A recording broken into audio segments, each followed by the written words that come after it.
God damn it.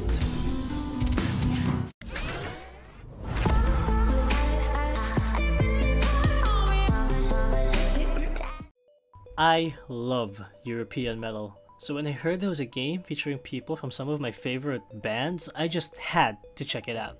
Karmaflow, the rock opera video game, is a puzzle platformer developed by Basecamp Games for the PC. It's a fully crowdfunded game and they managed to reach around 60% of their goal, so yeah, props to them for still finishing the project. According to the game's website, Karmaflow started out as a graduation project for several students initiated by composer Ivo van Dyke. This was apparently one of the most ambitious graduation projects to ever hail from the Utrecht School of Arts in the Netherlands. The game features an all-star cast of vocalists including Epica's Simone Simons and Mark Jansen, Mark Hudson from Dragon Force, Arch Enemies Elisa White-Gluz, Tony Kako from Sonata Arctica, Danny Filth and Lindsay Schoolcraft from Cradle of Filth, Charlotte Wessels from Delane, Elise Reed from Amaranth, and a few others. These people are the main reason I bought the game, and I think it was totally worth it. Take note that the game used to cost somewhere around $20 and has since dropped to like $5, so I'd say it's worth it even for just the soundtrack alone. Okay, look, I may as well start talking about the gameplay before we get to the good stuff. Most of the game revolves around, well, platforming. As for the puzzles, they aren't really that hard. I'd say that the most challenging puzzle in the game would be the sound puzzles. All 2 of them.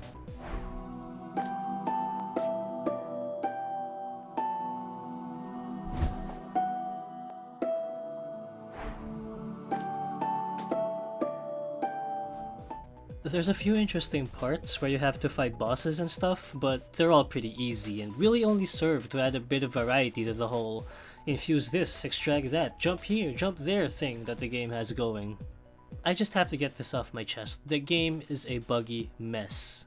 I have nothing against the devs, but Jesus Christ.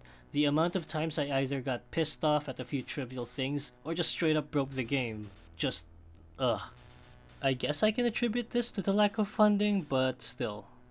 Don't get me wrong, I love the game. It's just that there's quite a bit of questionable bullshit that happened in my first playthrough.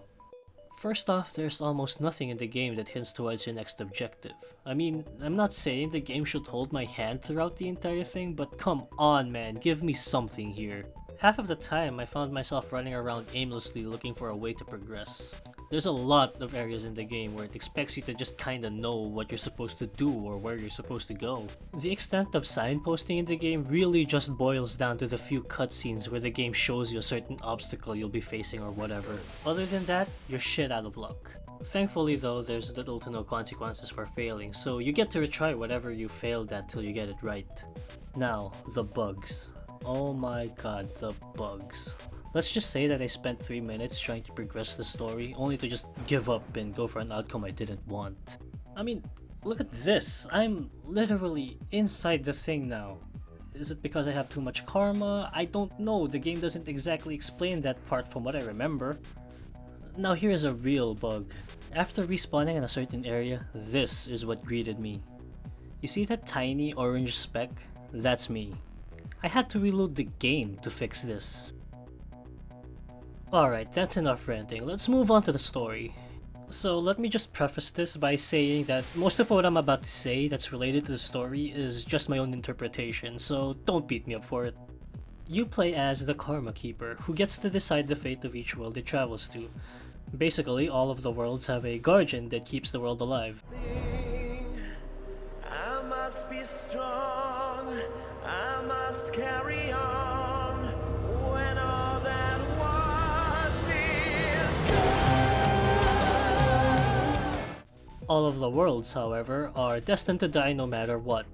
At least that's what I understood from all the talk about impending doom and delaying the inevitable. Since karma flows in almost everything, the Karma Keeper has the ability to infuse or extract objects. Both of these have certain effects on several objects. For example, infusing or extracting certain things will cause some changes in the environment which can help you progress through the game. You can also kinda give or take the life of some creatures. Go figure.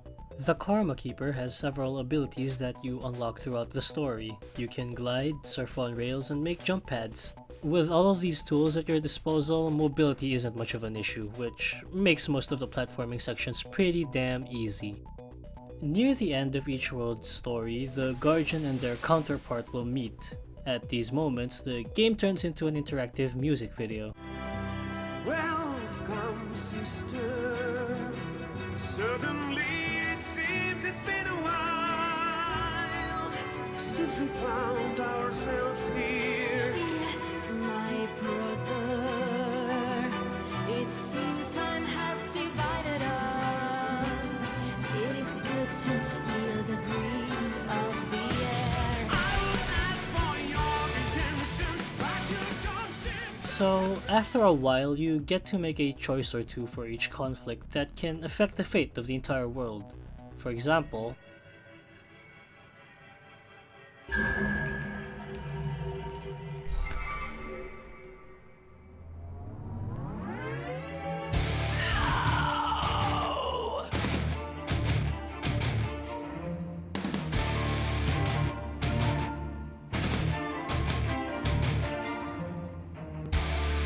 The day is cast, the ending is near. The final glance before I disappear. But I must be strong, I must carry on when all that was is gone.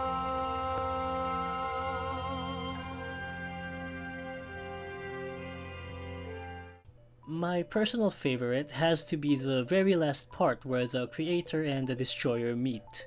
Now, I haven't tested this myself, but I assume that the entire last level is affected by each of the choices you made at the end of every world. So the story is pretty cheesy in my opinion, but not in a bad way. It's like, this is exactly what I expected from something calling itself an interactive rock opera video game. So, based on my interpretation, there really isn't a good or evil side in the story. I mean, at least not until the very end where things suddenly feel black and white. By the end, I chose to side with the Destroyer despite keeping every world alive. This is because I finally saw that the reason these worlds are unstable is because they're only byproducts of the creator's quest to create a perfect world.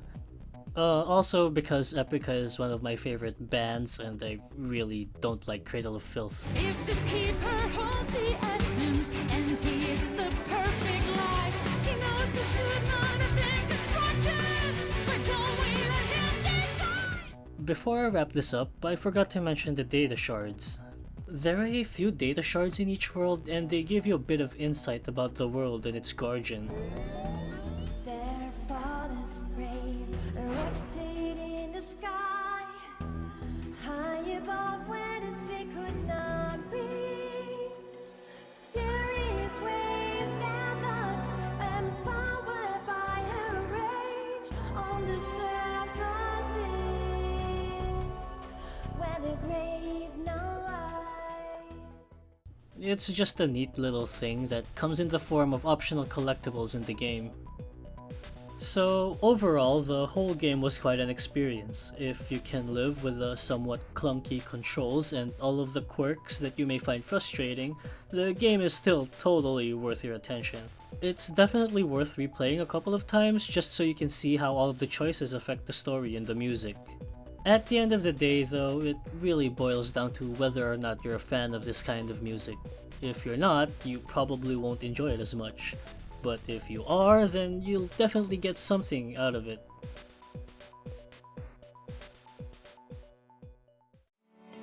And it's a bit bold.